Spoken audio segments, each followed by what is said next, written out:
Hi hello guys, this is Rajesh and welcome back to our channel. Guys, అందరూ ఎలా ఉన్నారు? బాగున్నారా? మీరు బాగుండాలని మనస్ఫూర్తిగా కోరుకుంటున్నాను. సో గాయస్, ఈరోజు మన ఛానల్లో టాపిక్ వచ్చేసి హార్టికల్చర్ క్లాస్ 3లో ఉన్నాము. ఈ హార్టికల్చర్ క్లాస్ 3లో ఇంపార్టెంట్ బిట్స్ని నేర్చుకుందాం. ఆ యొక్క ఇంపార్టెంట్ బిట్స్ని మీరు నేర్చుకోవడానికి సిద్ధంగా ఉన్నారనుకుంటున్నాను. సో గాయస్, మీరు కనుక మన వీడియోస్ని ఫస్ట్ టైం చూస్తుంటే ఖచ్చితంగా సబ్స్క్రైబ్ చేసుకోండి. చూస్తున్న ప్రతి ఒక్కరు లైక్ చేస్తారని కోరుకుంటున్నాను. ఓకే, లేట్ చేయకుండా టాపిక్లోకి వెళ్ళిపోదాం. రాజేష్ స్మార్ట్ ఇన్ఫర్మేషన్ ఛానల్కు స్వాగతం. గైస్, మనం హార్టికల్చర్ క్లాస్ 3లో ఉన్నాము. ఈ యొక్క హార్టికల్చర్ క్లాస్ 3లో మీకోసం చాలా ఇంపార్టెంట్ అయినటువంటి బిట్స్ని తీసుకొచ్చేసాను. ఇది పెద్ద సబ్జెక్ట్ కనుక సో దీంట్లో 8 నుంచి 10 బిట్స్ రావడానికి ఆస్కారం ఉంది. సో అందుకే ఇది మనకి లేట్ పడుతుంది. సో దగ్గర ఇది 3వ క్లాస్ కాబట్టి ఇంకో 2 నుంచి 3 క్లాసుల వరకు వచ్చే అవకాశం ఉంది. ఓకే, డోంట్ వరీ, ప్రతి ఒక్క బిట్ మీకు కవర్ చేస్తాను. మనకు కానీ ప్రిపేర్ అయితే ఖచ్చితంగా మ్యాక్సిమం 99% దీంట్లోంచి రావడానికి ఆస్కారం ఉంది గైస్. ఓకే, ప్రతిరోజు కూడా డైలీ ప్రాక్టీస్ చేయండి. దీంట్లో హార్టికల్చర్ అనేది కొంచెం ఎక్కువ సబ్జెక్ట్ కాబట్టి ఎక్కువ బిట్స్ వస్తాయి. ఓకే, రెండు కలిసి టాపిక్కి వెళ్ళిపోదాం. సో గైస్, ఫస్ట్ బిట్ చూసుకుంటే ఉదజన సూచిక అనేది ఎంతలోపు ఉంటే నేలలు పంటల సాగు చేయడానికి అనుకూలంగా ఉంటుంది. గైస్, 1 minute టైం ఇస్తున్నాను, కొంచెం ఆలోచించండి. ఎందుకంటే నేను క్వశ్చన్ చెప్పగానే ఆన్సర్ చదివితే మీకు ఆన్సర్ ఒకటే గుర్తుంటుంది. క్వశ్చన్ ఆలోచించే టైం ఉండదు. ఓకే, ఆలోచించండి. ఉదజన సూచి 6 నుంచి 8 లోపు మనకు కనుక ఉంటే పంటల సాగుకి అనుకూలంగా ఉంటుంది.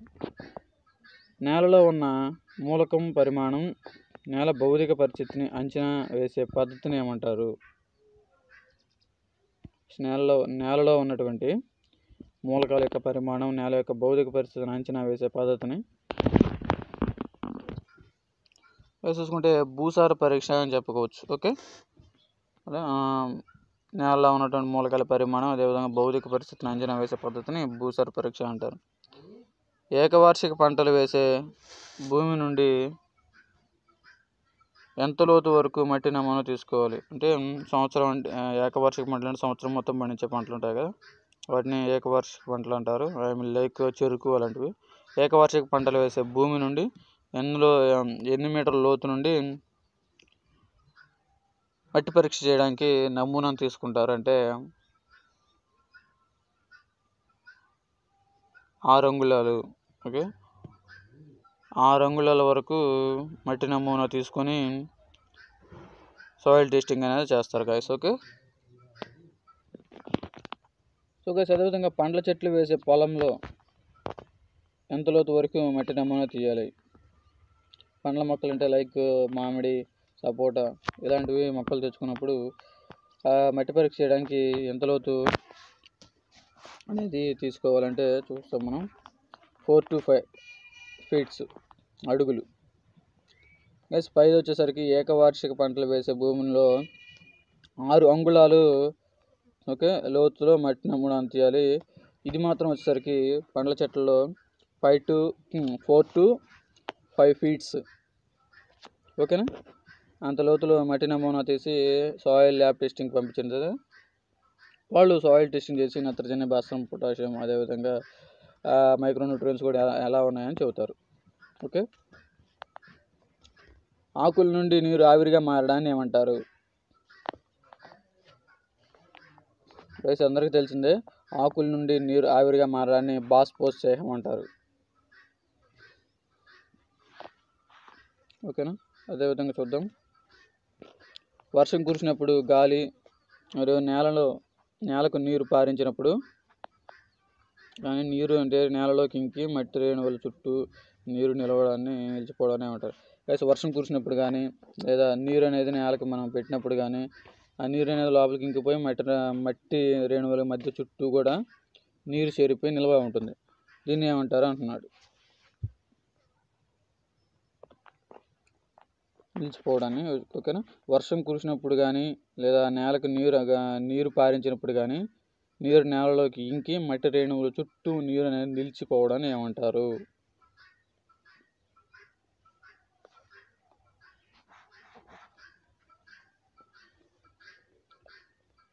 చూసుకుంటే ఫీల్డ్ కెపాసిటీగా చెప్పుకోవచ్చు.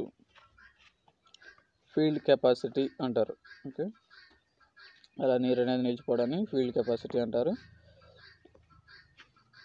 భూమి ఆకర్షణ అంటే భూమి యొక్క ఆకర్షణ శక్తి వలన కొంత నీరు అనేది భూమి లోపల పొరల్లోకి చేరడాన్ని ఏమంటారు? భూమి అనేది ఆకర్షించుకోవడం వలన నీరు అనేది భూమి లోపల పొరల్లోకి చేరిపోద్ది, లోపలికి వెళ్ళిపోతుంది. అలా చేయడాన్ని ఏమంటారు? అలా చేరడాన్ని ఏమంటారు? గ్రావిటేషన్ వాటర్ అంటారు. ఓకే, గ్రావిటేషన్ వాటర్గా చెప్పుకుంటారు. లోపల పొరల్లో నీరు మట్టి రేణువుల మధ్య, ఓకే, లోపల పొరల్లో నీరు మరియు మట్టి రేణువుల మధ్య ఉండేటువంటి సూక్ష్మమైనటువంటి 1 minute చూద్దాం గైస్. లోపల పొరల్లోని నీరు అంటే మట్టి రేణువుల మధ్య ఉండేటువంటి సూక్ష్మ నాళికల నుండి పైకి రావడాన్ని ఏమంటారు? అంటే లోపల పొరల్లో ఉన్నటువంటి నీరు అనేది ఉంటుంది కదా, అది మట్టి రేణువుల్లో నీరు ఉంటుంది కదా, ఆ మట్టి రేణువుల్లో ఉన్నటువంటి నీరు అనేది సూక్ష్మ నాళికల ద్వారా పైకి రావడాన్ని ఏమంటారు అని అడుగుతున్నారు. ఓకేనా, చూద్దాం ఏంటో. క్యాపిలరీ వాటర్స్ అంటారు. ఓకే, క్యాపిలరీ వాటర్స్ అని వాటిని సాధారణంగా పిలుస్తారు. అదేవిధంగా చూద్దాం, నేలలోని తేమ తగ్గిపోయింది అంటే అప్పుడు డ్రై అయిపోయింది కదా. సో అప్పుడు మట్టి రేణువుల చుట్టూ పలుచని పొర నీరు అంటిపెట్టుకొని ఉండటాన్ని ఏమంటారు? సో గైస్, ఇప్పుడు చూసుకుంటే అంటే నేలలో తేమ అనేది తగ్గిపోయింది. ఆ తగ్గిపోయినప్పుడు ఏంటంటే మట్టి రేణువుల చుట్టూ వాటర్ మాలిక్యూల్స్ అనేవి ఆ మట్టి రేణువులు చుట్టుకొని ఉంటాయి. అలా అంటిపెట్టుకొని ఉండటాన్ని ఏమంటారు అంటున్నాడు. గమనించండి, ఒకసారి ఆలోచించండి కూడా. గాయస్, చూసుకుంటే మనం హైగ్రోస్కోపిక్ వాటర్ అని చెప్పుకోవచ్చు. గాయస్, ఇప్పుడు ఏంటంటే మనం వరుసగా 4 బిట్స్ వచ్చినాయి. ఏంటి అవి మనం చూద్దాము. ఇప్పుడు ఫీల్డ్ కెపాసిటీ అంటే ఏంటి? ఫీల్డ్ కెపాసిటీ అంటే ఏంటి? మనం వర్షానికి కానీ లేదంటే మనం సొంతగా పొలానికి పెట్టుకున్న వాటర్ అనేది పొలంలో నిలిచి ఉంటాన్ని ఫీల్డ్ కెపాసిటీ అంటారు. ఓకే, గ్రావిటేషన్ వాటర్ ఏంది? ఇప్పుడు వచ్చేసరికి భూమి ఆకర్షణ వల్ల నీరు మొత్తం లోపలికి వెళ్ళిపోవడాన్ని గ్రావిటేషన్ వాటర్ అంటారు. అదేవిధంగా క్యాపిలరీ వాటర్స్ అంటే లోపల ఎక్కడో ఉన్న వాటర్ అనేది కొన్ని సూక్ష్మ నాళికల ద్వారా పైకి రావడాన్ని క్యాపిలరీ వాటర్. హైగ్రోస్కోపిక్ వాటర్ అంటే ఏంటి? భూమిలో తేమ లేనప్పుడు కొన్ని మట్టి రేణువులు చుట్టూ కూడా తేమ అనేది వాటర్ మాలిక్యూల్స్ అనేవి చిన్న పొరలాగా ఉంటాయి. దీన్ని మనం ఏమంటారంటే హైగ్రోస్కోపిక్ వాటర్ అంటారు. గుర్తుపెట్టుకోండి, 4 కూడా చాలా ఇంపార్టెంట్. చూద్దాం. అదేవిధంగా చూద్దాం. ఇంకోటి ఏంటంటే నీరు హైగ్రోస్కోపిక్ వాటర్ స్థాయికి పడిపోయినప్పుడు, అంటే నీరుని హైగ్రోస్కోపిక్ వాటర్ స్థాయికి పడిపోయినప్పుడు అంటే భూమిలో ఎప్పుడు తేమ లేకపోయినప్పుడే కదా. ఓకే, హైగ్రోస్కోపిక్ వాటర్ స్థాయి అంటే భూమిలో తేమ అనేది చాలా వరకు తగ్గిపోయినప్పుడు. ఓకే, మొక్కలు నీరు పీల్చుకోలేక ఆకులు వాడిపోవడాన్ని ఏమంటారు? చూసుకుంటే సాధారణ వడల స్థితిగా చెప్పుకోవచ్చు. ఓకే, అదేవిధంగా మొక్కలు సాధారణ వడల స్థితిని కొన్ని రోజుల పాటు ఉండి తరువాత నీరు ఇచ్చినప్పుడు ఫలితం లేకుండా చనిపోతాయి. దాన్ని ఏమంటారంటే మనం శాశ్వత వడల స్థితి అంటారు. ఓకే, శాశ్వత వడల స్థితి. నీరు పల్లానికి పారిపోవడాన్ని. రైస్, అదేవిధంగా చూద్దాం. అనేది నీరు అనేది స్లోప్ ప్రాంతాలకి పారడాన్ని ఏమంటారు అంటున్నాడు. ఓకేనా, నీరు అనేది స్లోప్ ప్రాంతాలకి వెళ్ళిపోవడం అంటే ఇప్పుడు లైక్ కొండల ప్రాంతాలు ఉన్నాయి, పైన నీరు పెడితే కిందకి వెళ్ళిపోతూ ఉంటాయి కదా స్లోప్ ప్రాంతాలకి. అలా నీరు అనేది పల్ల ప్రాంతాలకి పారిపోవడాన్ని ఏమంటారు అన్నాడు. గ్యాస్ చూసుకుంటే మనం దాన్ని రన్ ఆఫ్గా చెప్పుకోవచ్చు. ఓకేనా, రన్ ఆఫ్ అని చెప్పుకోవచ్చు. నీరు నేల ఉపరితలం నుండి లోపల పొరల్లోకి ఇంకడాన్ని ఏమంటారు? నీరు అనేది నేల ఉపరితలం నుండి అంటే నేలకి పై భాగాన్ని నుంచి లోపలికి ఇంకిపోవడాన్ని ఏమంటారు? దాన్ని కూడా మనం చూసుకుంటే ఇన్ఫిల్టరేషన్. ఇన్ అంటే లోపల, ఫిల్టరేషన్ అంటే ఫిల్టర్ అవ్వడం, లోపలికి ఫిల్టర్ అవ్వడం. సో ఇన్ఫిల్టరేషన్ అని చెప్పుకోవచ్చు. నేల ఉపరితలం, ఓకే, నేల ఉపరితలం నుండి ఆవిరి అవ్వడాన్ని ఏమంటారు? ఎవాపరేషన్ అంటారు. గైస్ ఆడ పై చూసుకుంటే మొక్క ఆకుల్లోంచి నీరు ఆవిరిగా పోతే దాన్ని బాష్పోత్సేకం అంటారు. ఇక్కడ నేల మీద ఉన్నటువంటి నీరు అనేది ఆవిరైపోతే దాన్ని ఏమంటారు? ఎవాపరేషన్ అంటారు. ఓకే, దాని యొక్క డిఫరెన్స్ మీరు గుర్తుపెట్టుకోండి, చాలా చాలా ఇంపార్టెంట్. రెండు కన్ఫ్యూజ్ అయ్యి మనం ఏదో ఒకటి పెట్టకూడదు కదా, అందుకోసం. ఓకేనా. మడి పద్ధతిలో చెట్ల సంఖ్య, మడి పద్ధతిలో చెట్ల సంఖ్య ఎంత? గైస్ చూసుకుంటే మనం 4 నుంచి 6గా చెప్పుకోవచ్చు. ఓకే, 4 నుంచి 6గా చెప్పుకోవచ్చు మడి పద్ధతిలో. చాళ్ళ పద్ధతిలో చెట్ల వరుసల మధ్య ఎన్ని సెంటీమీటర్ల చాళ్ళు అనేవి ఉండాలి? ఎన్ని సెంటీమీటర్ల లోతు చాళ్ళు అనేది ఉండాలి? చాళ్ళ పద్ధతిలో చెట్టుకి మధ్య వరుస ఉంటాయి కదా, ఆ వరుసల మధ్య 15 నుంచి 20 సెంటీమీటర్ల లోతు చాళ్ళని ఏర్పరచాలి. ఓకేనా గైస్, గుర్తుపెట్టుకోండి. అదేవిధంగా బిందు నీటి సేద్యంలో ఎంత శాతం నీటిని ఆదా చేసుకోవచ్చు? బిందు నీటి సేద్యంలో డ్రిప్ పద్ధతిలో ఎంతవరకు నీరుని సేవ్ చేసుకోవచ్చు అంటే 70%. సారీ గైస్, చూద్దాం, 60 to 75. ఓకేనా, 60 నుంచి 75% వరకు మనం 60 నుంచి 75% కూడా 75% వరకు కూడా మనం నీటిని ఆదా చేసుకోవచ్చు. ఓకే, అదేవిధంగా చూద్దాం మనం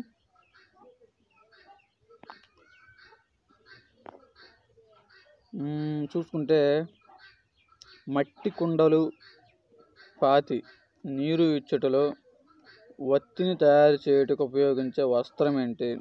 గైస్ మనం మట్టి కుండ పద్ధతిలో మనం వాటర్ ఇస్తూ ఉంటాం కదా, అలా ఇచ్చేటప్పుడు కుండకి హోల్ ఉంచి దానికి ఒక చిన్న పేలిక వంటి గుడ్డనికి తగిలిచ్చేస్తే అది డ్రాప్స్గా మొక్కకి వాటర్ పడుతుంది. దానికి కుండ పద్ధతి అంటారుగా. ఆ కుండ పద్ధతిలో వాడేటువంటి ఆ వస్త్రం ఏంటి అని అడుగుతున్నారు. గైస్ మనం చూసుకుంటే ఆ వస్త్రం అనేది నూలు వస్త్రంగా చెప్పుకోవచ్చు. ఓకే, నూలు వస్త్రంగా చెప్పుకోవచ్చు. మొక్కల్లో ఉండే మొత్తం నత్రజనిలో ఎంత అనేది పత్రహరితంలో ఉంటుంది? అంటే మొక్కల్లో ఉండేటువంటి నత్రజనిలో పత్రహరితంలో 70% ఉంటుందంట. ఓకే, మొక్కలో నత్రజని ఉంటే 70% మొత్తం పత్రహరితంలోనే ఉంటుంది. నత్రజని ఉండే 70% కూడా పత్రహరితంలో ఉండిపోతుంది. ఓకే, నత్రజని లోపం మొక్కలలో ఎక్కడ కనపడుతుంది?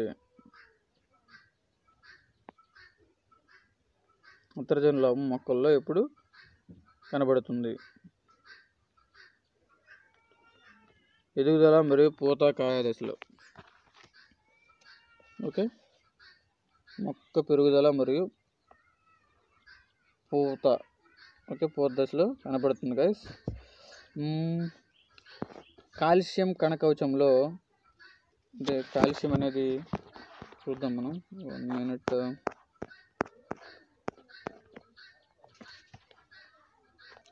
ఇక్కడ బిట్ అడిగిన విధం ఏంటంటే కాల్షియం కణకవచంలో ఏ రూపంలో ఉంటుందంటే కాల్షియం మరియు ఫెక్టేట్. ఓకే, కాల్షియము మరియు ఫెక్టేట్ రూపంలో కణకవచంలో కనబడుతుంది.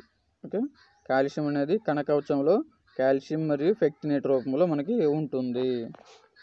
సో గైస్ బిట్ చూసుకుంటే పిండి పదార్థాలను సరఫరా చేయడంలో ఏ మూలకం ప్రధాన పాత్ర పోషిస్తుంది? గైస్ మీకు మొన్న కూడా చెప్పాను, మొక్కలలో తయారైనటువంటి ఎటువంటి పిండి పదార్థమైన ఏ పిండి పదార్థమైనా సరే వివిధ రకాల భాగాలకి చేరవేయడానికి ఉపయోగపడే ఒకే ఒక పోషకం పొటాషియం. ఓకే, పొటాషియంగా మనం చెప్పుకోవచ్చు. అదేవిధంగా చూద్దాము, ఏ మూలక లోపించడం వలన ఆకులు అనేవి తెలుపు రంగులోకి మారతాయి. ఏ మూలకం లోపించడం వలన ఆకులు అనేవి తెలుపు రంగులోకి మారతాయి అంటే ఐరన్గా చెప్పుకోవచ్చు. ఓకే, ఐరన్ లోపించడం వలన ఆకులు అనేవి తెలుపు రంగుకు మారతాయి. ఏ మూలకం లోపించడం వలన ఆకులు ఆకుపచ్చ రంగును కోల్పోయి గోధుమ రంగుగా మారతాయి. ఓకే, ఏ మూలకం లోపించడం వలన తెలుపు రంగులోకి మారతాయంటే ఐరన్. ఏ మూలకం లోపించడం వల్ల ఆకుపచ్చని రంగులు కోల్పోయి గోధుమ రంగుకు మారతాయంటే క్లోరిన్ అని చెప్పుకోవచ్చు. ఏ మూలకం లోపించడం వలన ఆకుపచ్చ రంగులు కోల్పోయి గోధుమ రంగులకు మారతాయంటే క్లోరిన్ అని చెప్పుకున్నాగా. అదేవిధంగా చూసుకుంటే గాయస్, ఏ మూలకం లోపించడం వలన శిఖరాగ్రం కుషించడం జరుగుతుంది, పైభాగం అనేది కుషించిపోవడం జరుగుతుంది. బోరాన్. ఓకే, బోరాన్గా చెప్పుకోవచ్చు. విత్తనంలోని జీవాంకురం కొంతకాలం నిద్రావస్థ స్థితిలో ఉండడాన్ని ఏమంటారు? విత్తనంలో జీవాంకురం కొంతకాలం నిద్రావస్థ స్థితిలో ఉండటాన్ని ఏమంటాం? దాన్నే మనం సుప్తావస్థ లేదా నిద్రావస్థ మనం చెప్పుకుంటాం. ఓకే,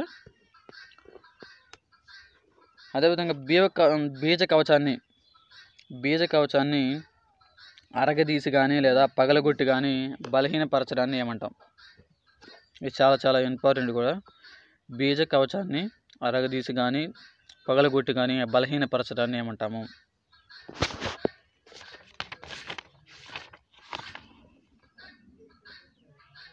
దీన్ని మనం స్కారిఫికేషన్ అంటాం. ఓకే, స్కారిఫికేషన్ అంటాం. స్ట్రాటిఫికేషన్ని డాష్ అని కూడా అంటారు. స్ట్రాటిఫికేషన్ ఏమంటారు? అర్ధ శీతలీకరణ అంటారు. ఓకే, స్ట్రాటిఫికేషన్ ఏమంటారంటే అర్ధ శీతలీకరణ అని కూడా సాధారణంగా చెబుతుంటారు గాయస్. ఓకే, చూద్దాం. అదేవిధంగా విత్తనాలను తడి ఇసుకను పొరలుగా చేర్చి, అంటే విత్తనాలను మరియు తడి ఇసుకను పొరలుగా చేర్చి 0 నుండి 10 డిగ్రీలు ఉష్ణోగ్రతలో కొంతకాలం ఉంచి చల్లబరచడాన్ని ఏమంటారు? విత్తనాలని తడి ఇసుకను పొరలుగా చేర్చేసి 0 నుంచి 10 డిగ్రీల వరకు ఉష్ణోగ్రతలో కొంతకాలం ఉంచి చల్లబరచడాన్ని ఏమంటారంటే స్ట్రాటిఫికేషన్ అంటారు. గుర్తుపెట్టుకోండి, స్ట్రాటిఫికేషన్. ఓకే, స్ట్రాటిఫికేషన్ని ఏమని అంటారు? అర్ధ శీతలీకరణ కూడా అంటారు. మొక్కలలోని ఏ భాగాన్నైనా వాడి మొక్కల ప్రత్యుత్పత్తి చేయడాన్ని ఏమంటారు? మొక్కల్లో కొన్ని శాఖీయ భాగాలతోటి ప్రత్యుత్పత్తి జరుగుతాయి కదా, అలా చేయడాన్ని ఏమంటారంటే లైంగిక ప్రత్యుత్పత్తి అంటారు, అంటే సెక్షువల్ రీప్రొడక్షన్ అంటారు. అలైంగిక ప్రత్యుత్పత్తి అంటారు. అంటే మొక్కల్లో కొన్ని భాగాల ద్వారా కదా ప్రత్యుత్పత్తి జరిగేది, సో అందుకని మనం అలైంగిక ప్రత్యుత్పత్తి అంటారు. చూద్దాం గైస్. చూసుకుంటే కొన్ని మొక్కలలో పువ్వులు కాయలుగా మారక కొన్ని మొక్కల్లో పుష్పాలు అనేది కాయలుగా మారవు. అలా చిన్న మొక్క వంటి అంకురాలు ఉత్పత్తి అవ్వడాన్ని ఏమంటారు?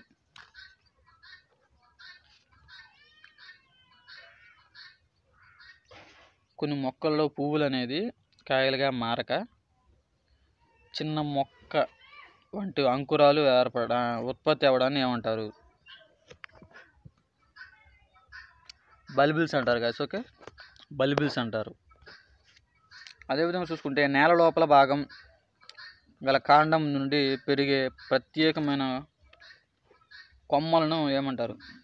అంటే నేల లోపల భాగంలో ఉండేటువంటి కాండం ఉంటుందిగా, ఆ కాండం నుండి పెరిగే ప్రత్యేకమైన కొమ్మలను ఏమంటారు? స్టోలాన్స్ అంటారు. ఓకే, నేల లోపలలో ఉండేటువంటి కాండం నుండి పెరిగే ప్రత్యేకమైనటువంటి కొమ్మల్ని స్టోలాన్స్ అంటారు. చూద్దాం గైస్. అదేవిధంగా లేత మరియు మృదువుగా ఉండే కాండంను,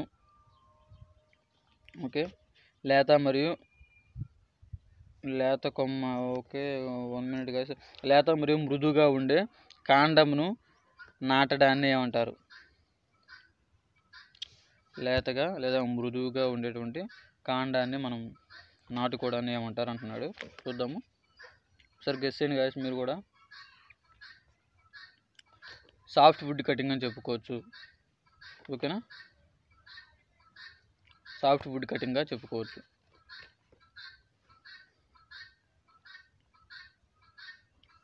ఒకటి లేదా 1.5 సంవత్సరం వయసు కలిగి బాగా గట్టిపడి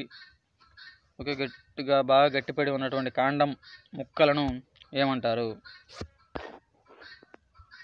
1 లేదా 1.5 సంవత్సరం లేదా హాఫ్ సంవత్సరం వయసు కలిగినటువంటి బాగా గట్టిపడిన కాండం ముక్కలను ఏమంటారు?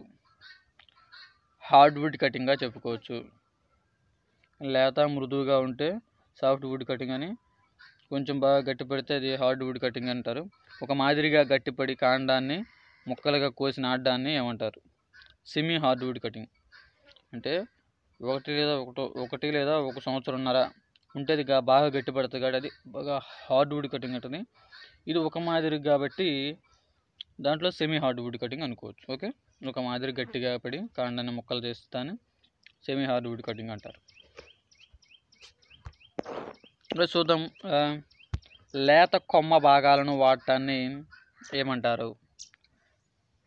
లేత కొమ్మ భాగాలను వాడటాన్ని ఏమంటారు?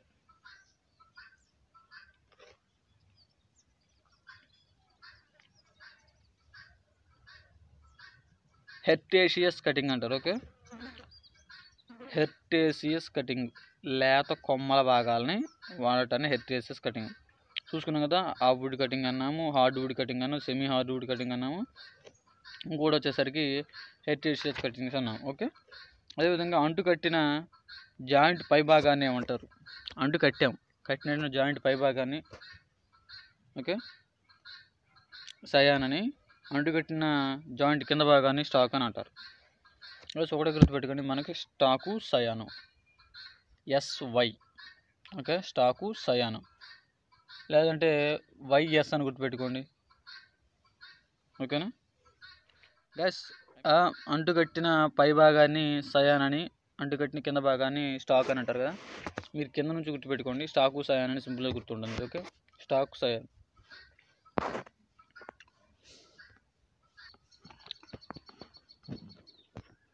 గైస్ చూద్దాం, క్యాలీఫ్లవర్లో బట్టనింగ్ సమస్యలను నివారించుటకు ఎన్ని రోజుల వయసు కలిగినటువంటి నారుని నాటుకోవాలి? గైస్, క్యాలీఫ్లవర్లో బట్టనింగ్ అనేది చేస్తూ ఉంటాం కదా, ఈ సమస్యను నివారించడానికి ఎన్ని రోజుల వయసు కలిగినటువంటి ఇదేం తీసుకోవాలంటే చూద్దాం, 21 నుంచి 25 రోజులు వయసు ఉన్నటువంటి నారుని మనం తీసుకొని నాటుకుంటే చాలా మంచిది. ఓకే, ఆప్షన్ C అనేది కరెక్ట్ ఆన్సర్గా చెప్పుకోవచ్చు. ఓకే, క్యాలీఫ్లవర్లో వెపటైల్ తెగులు. ఓకేనా, వెపటైల్ తెగులు అనేది ఏ ధాతు లోపం వల్ల వచ్చును? అంటే ఎటువంటి పోషక లోపం వల్ల వచ్చును? క్యాలీఫ్లవర్లో వెపటైల్ తెగులు అనేది ఏ ధాతు లోపం వల్ల వచ్చును?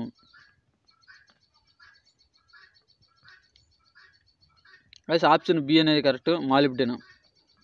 ఓకేనా, మాలిబ్డినంగా చెప్పుకోవచ్చు. ఉల్లిని ప్రధాన పంటగా ఏ మాసాల్లో సాగు చేస్తారు? ఉల్లి పంటని ప్రధాన పంటగా మనకి ఎప్పుడు సాగు చేస్తారంటే చూద్దాము, అక్టోబర్ నుంచి జనవరి. ఓకే, అక్టోబర్, నవంబర్, డిసెంబర్, జనవరి ఈ 4 నెలలు ప్రధాన పంటగా సాగు చేస్తారు. ఓకే, ఉల్లిపాయ సాగులో సీడ్ టు సీడ్ పద్ధతి ద్వారా విత్తనం ఉత్పత్తికి ఎన్ని సంవత్సరాలు పడుతుంది? సీడ్ టు సీడ్, విత్తనం నుంచి విత్తనాన్ని ఉత్పత్తి చేయడానికి ఎన్ని సంవత్సరాలు పడుతుందని అడుగుతాడు. గాయ్స్ చూద్దాము,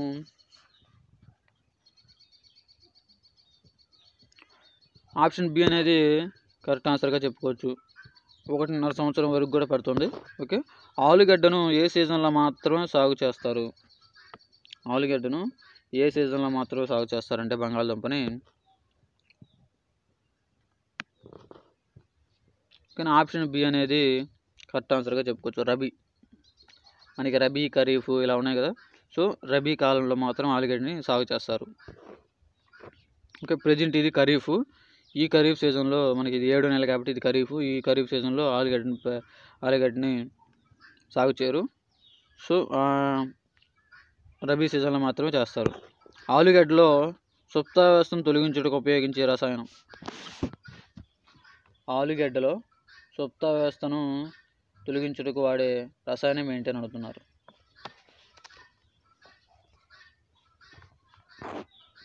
గైస్ చూస్తే ఆలుగడ్డలో సుప్తావ్యవస్థను తొలగించడానికి ఉపయోగించే రసాయనం ఏంటంటే అన్నీ అని చెప్పుకోవచ్చు గైస్. ఓకే, యూరియా అని చెప్పుకోవచ్చు, ఇథిలిన్ క్లోరోహైడ్రిక్ అని చెప్పుకోవచ్చు,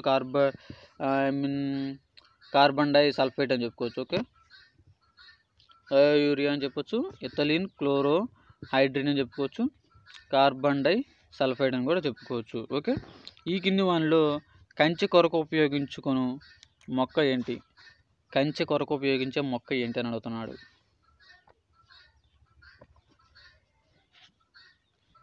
ఆప్షన్ బి అనేది చెప్పుకోవచ్చు, అకాలిఫా అని చెప్పుకోవచ్చు. ఓకే, కంచె కొరకు ఉపయోగించుకొని మొక్క ఏంటంటే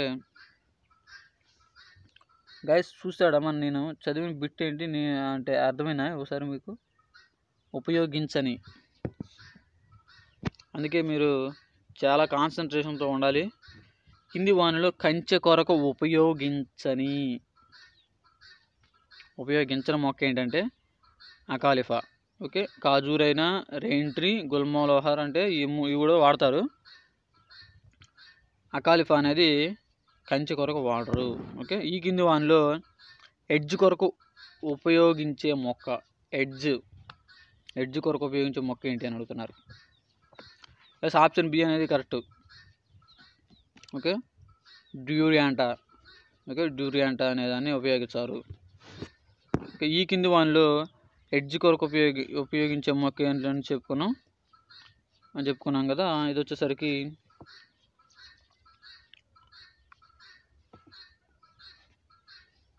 ఎడ్జ్ కొరకు ఉపయోగించిన మొక్క ఏంటి? డ్యూరియాంతర్ అనేది ఉపయోగిస్తామని పైన చూసుకున్నాం. ఓకే, ఆప్షన్ బి అనేది తీసేసుకుంటే మనం ఫెలియా ముపటోరియం అశోక. ఎడ్జ్ కొరకు ఉపయోగించని మొక్క, సారీ గైస్ అక్కడ తప్పుబడింది, అది ఉపయోగించని మొక్క.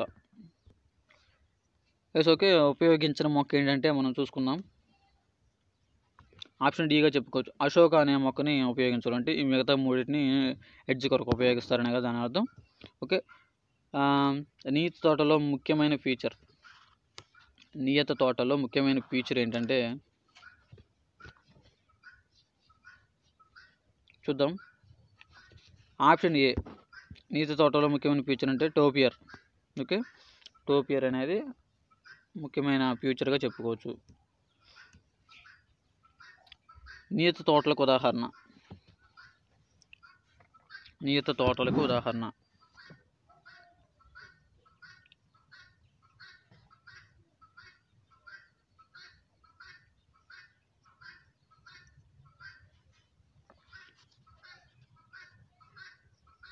Guys Mughal gardens. Okay, option C అనేది కరెక్ట్ ఆన్సర్గా చెప్పుకోవచ్చు. నియత తోటలకు ఒక ఉదాహరణ ఏంటంటే మొఘల్ గార్డెన్స్. అనియత తోటలకు ఉదాహరణ కానిది, ఇప్పుడు మొఘల్ గార్డెన్ అనేది ఉంది. ఓకేనా, నియత తోటలకు ఉదాహరణ ఏంటి? నియత తోటలకి మొఘల్ గార్డెన్. అనియత తోటలకు ఉదాహరణ కానిది ఏంటి?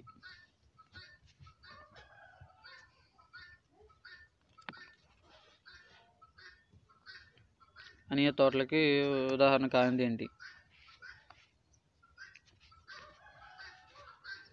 చూసాం కదా, నియత తోటలకు ఉదాహరణ ఏంటి? మొఘల్ గార్డెన్. ఆ మొఘల్ గార్డెన్ అనేది అనియత తోటలకి ఉదాహరణ కానిది.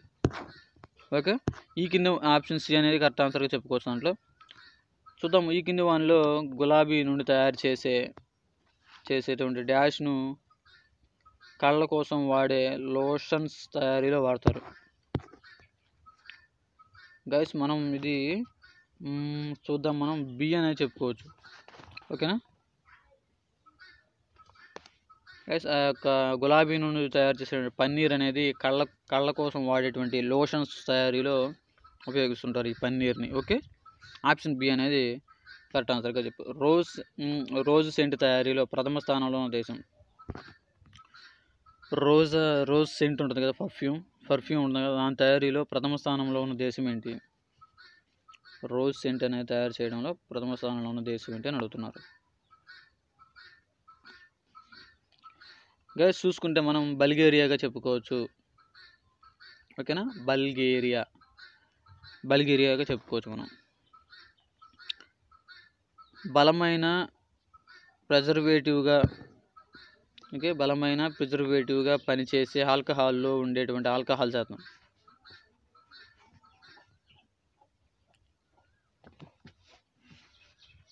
బలమైన ప్రిజర్వేటివ్గా పనిచేసే ఆల్కహాల్లో ఉండేటువంటి ఆల్కహాల్ శాతం అంటే 14%గా చెప్పుకోవచ్చు. అంటే ఆప్షన్ సి అనేది కరెక్ట్ ఆన్సర్. ఓకే, ఈ కింది వానిలో పండ్ల నిల్వ చేసే తాత్కాలిక పద్ధతి ఏంటి? ఈ కింది వానిలో పండ్లను నిల్వ చేసేటువంటి తాత్కాలిక పద్ధతి ఏంటంటే మనం పాశ్చరైజేషన్ అని చెప్పుకోవచ్చు. ఇంకా ఆప్షన్ సి అనేది కరెక్ట్ ఆన్సర్. పండ్ల నిల్వ చేసే రిఫ్రిజిరేటర్ పద్ధతిలో ఉపయోగించే ఉష్ణోగ్రత ఎంత?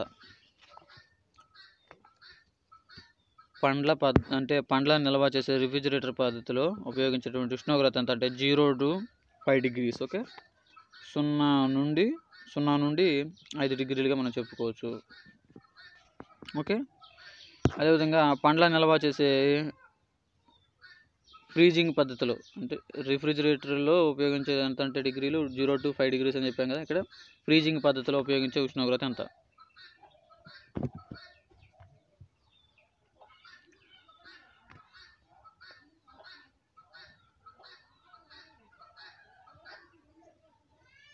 ఫ్రీజింగ్ పద్ధతిలో ఆప్షన్ సి అని చెప్పుకోవచ్చు, 10 నుంచి 14 డిగ్రీలు. ఓకే, పండ్ల నిల్వ చేసే ఫ్రీజింగ్ పద్ధతిలో ఉపయోగించేటువంటి ఉష్ణోగ్రత అంటే 10 నుంచి 14 డిగ్రీలు అని చెప్పుకోవచ్చు. అదేవిధంగా చూసుకుంటే గాయస్ చూద్దాం, %, తీపి గల పదార్థాలలో సూక్ష్మజీవుల పెరుగుదలను అరికట్టవచ్చు. 70% తీపి గల పదార్థాలలో సూక్ష్మజీవుల పెరుగుదలను అరికట్టవచ్చు. చూసారు కదా,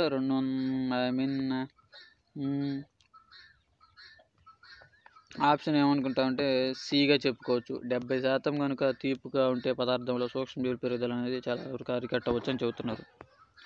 ఎంత శాతం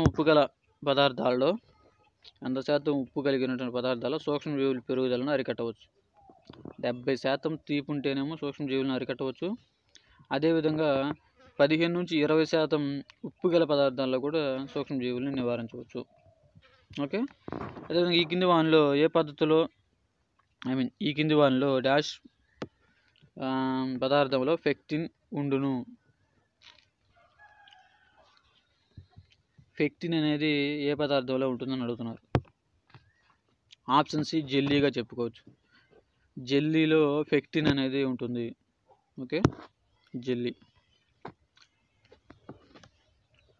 బ్లాంచింగ్ చేయనప్పుడు నష్టపోయే విటమిన్ ఏంటి? బ్లాంచింగ్ చేసేటప్పుడు నష్టపోయే విటమిన్ వచ్చేసరికి విటమిన్ సిగా చెప్పుకోవచ్చు. ఆప్షన్ బి అనేది correct answer.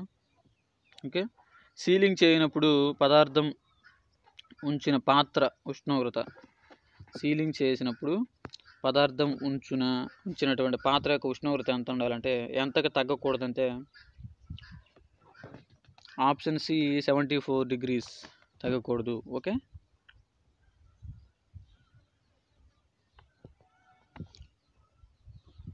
Option C 74 degree కంటే తగ్గకూడదు సీలింగ్ చేసేటప్పుడు ఆ యొక్క పాత్ర యొక్క ఉష్ణోగ్రత అనేది.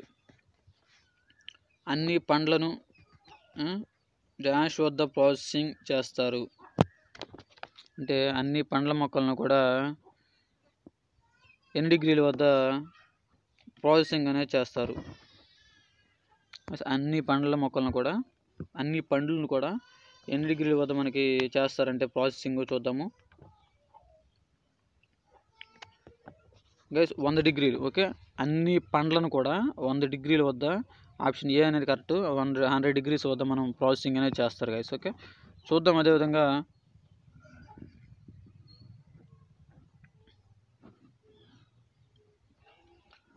అన్ని కూరగాయలను ఏ డిగ్రీల వద్ద ప్రాసెసింగ్ చేస్తారు? ఇక్కడ బిట్ ఏంటంటే మనం చూసుకుంటే అన్ని పండ్లను 100 degrees వద్ద ప్రాసెసింగ్ చేస్తారు. అదేవిధంగా అన్ని కూరగాయలను ఎన్ని డిగ్రీల వద్ద ప్రాసెసింగ్ చేస్తారని చూద్దాం.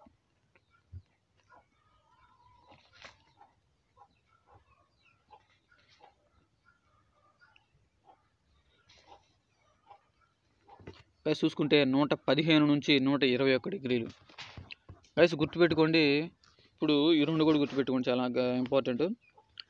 మామిడి పళ్ళు ఇలాంటివన్నీ కూడా 100 డిగ్రీల వద్ద మనకి 100 degrees వద్ద మనకి ప్రాసెసింగ్ అనేది చేస్తారు. 100 degrees వద్ద అంటే నిల్వ చేస్తారు అని అర్థం. అన్ని కూరగాయలను కూడా ఎక్కడ ప్రాసెసింగ్ చేస్తారంటే 115 నుండి 121. ఓకే, పండ్లు అయితే 110, పండ్లు అయితే 100 degrees. ఓకే, అదేవిధంగా అన్ని కూరగాయలు అయితే వచ్చేసరికి 115 నుంచి 121 డిగ్రీలు అని చెప్పుకోవచ్చు. సో గైస్ ఇవన్నీ కూడా చాలా చాలా ఇంపార్టెంట్, గుర్తుపెట్టుకోండి. అదేవిధంగా రోజే సెంట్ తయారీలో ప్రథమ స్థానంలో ఉన్న దేశం ఏంటంటే బల్గేరియా. ఓకే.